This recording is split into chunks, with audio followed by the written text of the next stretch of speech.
अच्छा पाणी आपल्या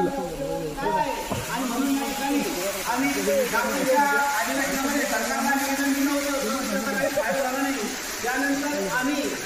आमच्या हनुमान आंदोलन केलं 3 दिवस झाडावर बसून आम्ही उपोषण केलं त्याचाही प्रकारे फायदा झाला नाही आणि म्हणून आम्ही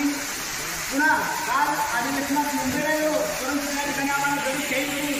पोलिसांनी अटक केली आणि अटक करून त्या ठिकाणी आमचं आंदोलन दर्शवण्यात आलं आणि म्हणून आज या ठिकाणी मग अकोला या ठिकाणी या सरकारी निधीमध्ये आज आम्ही बावडी आंदोलन करत आहे आणि सरकारला या ठिकाणी इशारा देत आहे की जर तुम्ही